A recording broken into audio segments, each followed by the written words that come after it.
to what the Councillor has said. Among the issues that are being raised seem to be that of course, Their Majesties, the King and Queen, the call is to address. However, quarters agree, opinion is divided that it should be handled in a different way. When you look at even the visit to the tomb of the unknown warrior and matters, being African, these are matters that matter to us.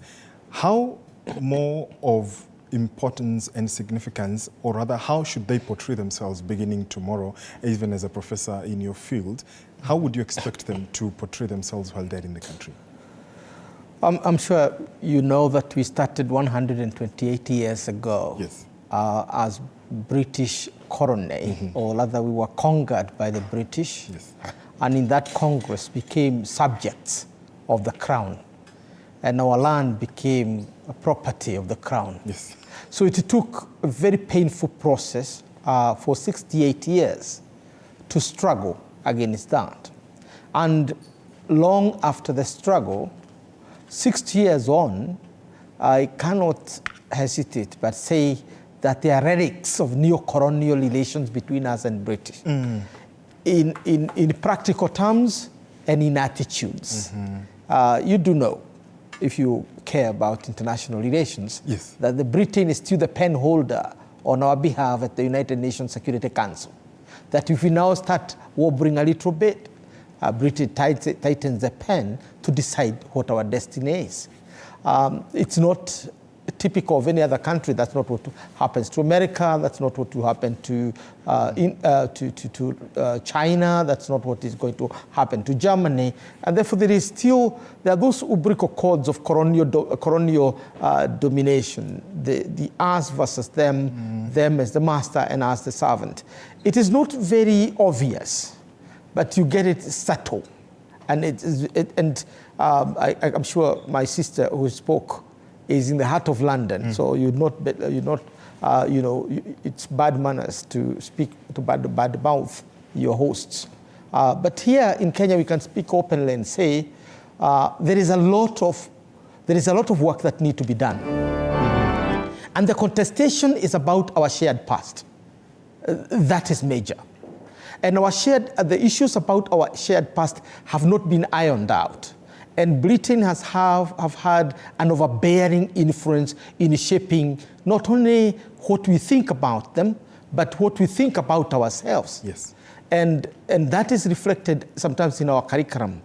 There is an extent to which we can blame Britain, and there's also an extent to which we can blame ourselves.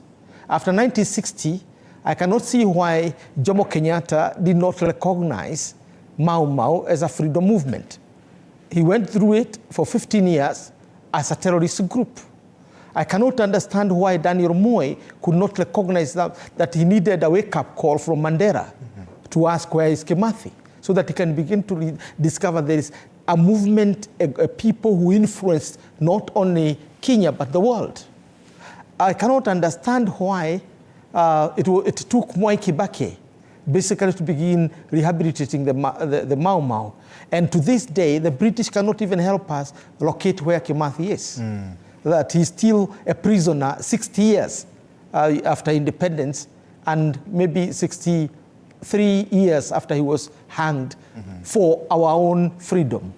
So we are a country, and you don't understand this until you visit certain countries like United Kingdom itself, and look at where David Livingstone is buried, where their heroes are buried.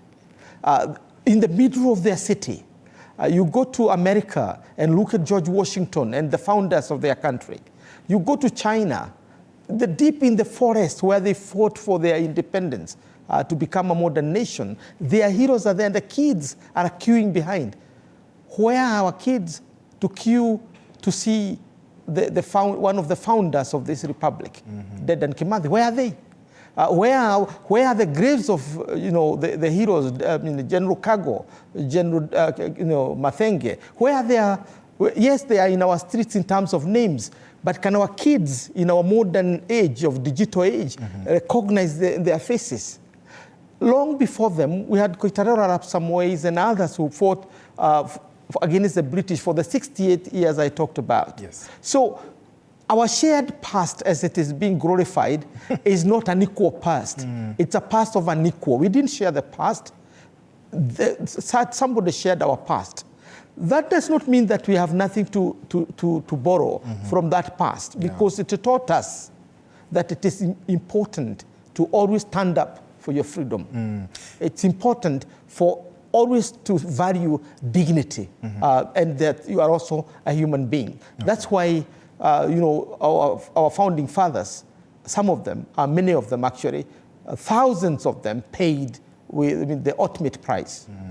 When you look at the demeanor and how the previous presidents, especially looking at former President Uhuru Kenyatta, he visited number 10 several times. You did see the former Prime Minister Theresa May come to Kenya, and among the outcomes of such visits have been trade partnerships, signing of MOUs, signing of trade partnerships, trade deals.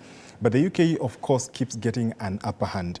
When you look at this whole visit, do you think that it is very fair, the scenario in which, the playing field in which Kenya is playing with its big brother, the United Kingdom? You must put this debate in the wider context. And I don't want to sound a cynic, because I'm not a cynic. Okay. Britain matters to us, and we matter to Britain.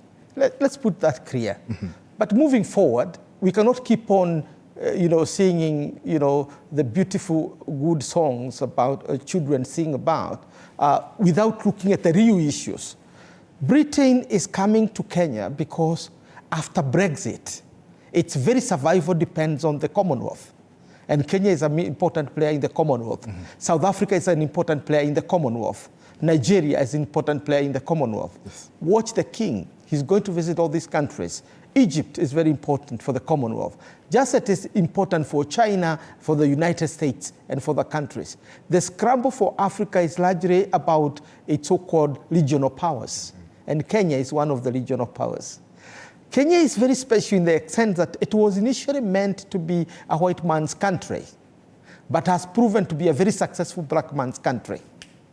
And with the lyric of the white man's, we have the largest per capita, expatriate community, and many British farmers and other people who are here, many of them Kenyan citizens. And therefore, Kenya is a nice, a success story about how a post-colonial state can have this coexistence within races and communities and so on.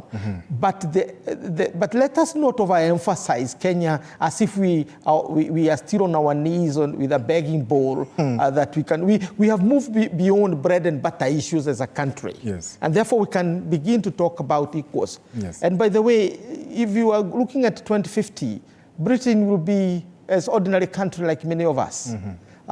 Unless it is able to harness the power of the Commonwealth. If it does, it's going to still be an immensely influential power.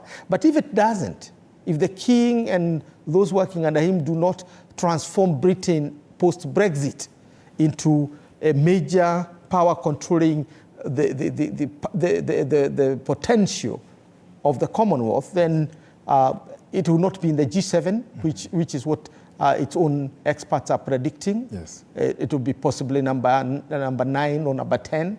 France will be way up. Only America will be in here. And what that does mean, that Kenya matters to Britain. Let's not begin to say that Britain matters to us. Kenya matters to Britain as Britain matters to Kenya. And therefore we should be having a discourse of equals. And we iron up our differences and attitudes, that you have a lot to learn from us and us a lot to teach you. That's not the way. It is sitting down on a round table and talking as equals. Don't start talking about jobs in Britain, because there are more jobs in India for Kenyans, because there are 1.4 billion Indians. Yes. There are more jobs in China. There are more jobs in Brazil, yes, and so on. What we need to do is to look at the core strategic issues. But first and foremost, yes, we deal with that rhetoric of colonial attitude. Absolutely. And that colonial attitude, I'm sure we are going to get to it, is finding itself in the way the British are violating our population, particularly in Laikipia, in the military, the way the British are violating our environment, you know, and the way the British are still not able to come out cleanly and say, we messed up, we are sorry. Absolutely.